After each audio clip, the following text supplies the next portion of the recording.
দুনিয়ার সব সাকসেসফুল মানুষদের মধ্যে চারটা জিনিস খুবই কমন, হোক সে ফুটবল জগতে মেসি, টেক বিজনেস জগতের ইলন মাস্ক, আর সায়েন্স দুনিয়ার আইনস্টাইন। এই ভিডিওতে সেই চারটা জিনিস নিয়ে কথা বলতে যাচ্ছি। সেই চারটা জিনিস হচ্ছে ফোকাস, এনার্জি, টাইম আর লাক, মানে মনোযোগ, শক্তি, সময় আর ভাগ্য। প্রথমে আসি মেসিকে নিয়ে। মেসির ছোটবেলা থেকে ফোকাস ছিল ফুটবল খেলা। 5 বছর বয়সে সে আর্জেন্টিনার ব্রান্ডোলি নামের একটা লোকাল ক্লাবে জয়েন করে। মেসি কিন্তু খালি ফুটবলে মনোযোগ দিয়ে বসে থাকে নাই, যেমন আমি আর তুমি খেলা দেখি আর গল্প করি যে এই প্লেয়ার ভালো আর এই প্লেয়ার খারাপ। সে নিজের শারীরিক ও মানসিক শক্তি খরচ করে ফুটবল প্র্যাকটিস করেছে। মেসি কিন্তু 1-2 দিন ফুটবল খেলে খেলা ছেড়ে দেয় নাই। খেলা শুরু করার 8 বছর পর তার বয়স যখন 13, তখন সে বার্সেলোনার ইউথ একাডেমি জয়েন করার সুযোগ পায়। চতুর্থ হচ্ছে ভাগ্য। এই বিষয়টা সবচেয়ে গুরুত্বপূর্ণ। ছোটবেলা থেকে মেসির গ্রোথ হরমোন ডেফিসিয়েন্সি একটা রোগ ছিল, আর এটা ট্রিটমেন্ট করার জন্য যত টাকা লাগতো সেটা তার ফ্যামিলির ছিল না। আর টাকা পেলেও মেসি যে পুরোপুরি রিকভার করবে তারও কোনো গ্যারান্টি ছিল না। এই রিস্ক থাকা সত্ত্বেও বার্সেলোনা তার ট্রিটমেন্টের খরচ বহন করে। আর তাছাড়াও মেসি যদি 2022 সালের বিশ্বকাপের আগে মেজর কোনো ইনজুরিতে পড়তো, তাহলে কি সে আর্জেন্টিনার সাথে ওয়ার্ল্ড চ্যাম্পিয়ন হতে পারতো? এবার আসি ইলন মাস্কের ব্যাপারে। প্রথমে হচ্ছে ফোকাস। ছোটবেলা থেকে তার মনোযোগ ছিল টেক আর বিজনেস দুনিয়ায়। নিজের শারীরিক ও মানসিক শক্তি বিনিয়োগ করে এইসব জিনিস সে শিখেছে। 12 বছর বয়সে প্রথম সফটওয়্যার গেম বানিয়ে $500 বিক্রি করে। সেই ইন্ডাস্ট্রিতে কিন্তু 1-2 বছর সময় দিয়ে ছেড়ে দেয় নাই, বরঞ্চ নিজের জীবনের যুগের পর যুগ এই সেক্টরে সে দিয়ে গিয়েছে। এবার আসি ইলন মাস্কের ভাগ্যে। ইলন মাস্ক 1971 সালে জন্মগ্রহণ করে। ওর বয়স যখন 10 বছরের আশেপাশে, 1981 সালে, তখন ওদের বাসায় কম্পিউটার ছিল। আর ওই সময় সাধারণ মানুষের বাসায় কম্পিউটার থাকা তো দূরের কথা, ক্যালকুলেটর থাকা ও 7 কপালের ভাগ্য ছিল।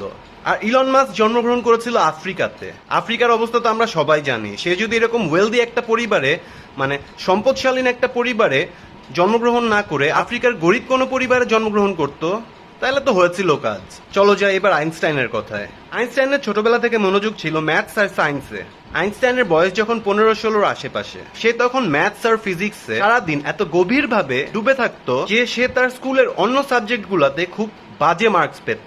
আইনস্টাইন কিন্তু খালি নিষ্ক্রিয়ভাবে সায়েন্সের ব্যাপারে চিন্তা করে যায় নাই, সে সক্রিয়ভাবে তার শারীরিক ও মানসিক শক্তি খাটিয়ে প্রতিনিয়ত তার থিওরির গবেষণাপত্রগুলা প্রকাশ করত। এবার আসি সময়।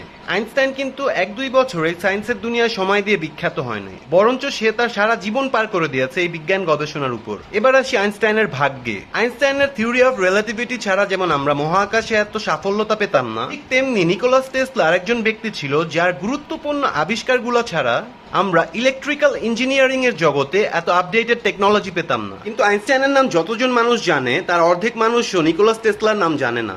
এর কারণ হচ্ছে আইনস্টাইনকে মিডিয়া যেভাবে প্রমোট করেছে সেভাবে নিকোলাস টেসলাকে প্রমোট করে নাই। তাই অবশ্যই এটা আইনস্টাইনের ভাগ্যের একটা বড় ব্যাপার ছিল, যেটা আইনস্টাইনকে এত বিখ্যাত করে তুলেছে।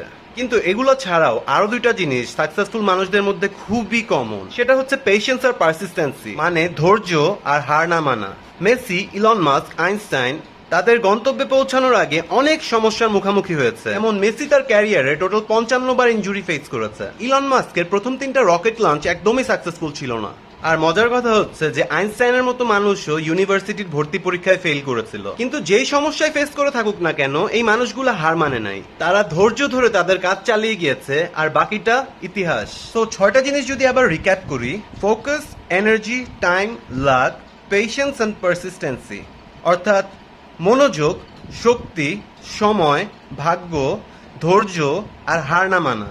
That's it for today. See in the next video. আর ভালো লাগলে সাবস্ক্রাইব করো প্লিজ, আর ফেসবুকে হলে ফলো করো।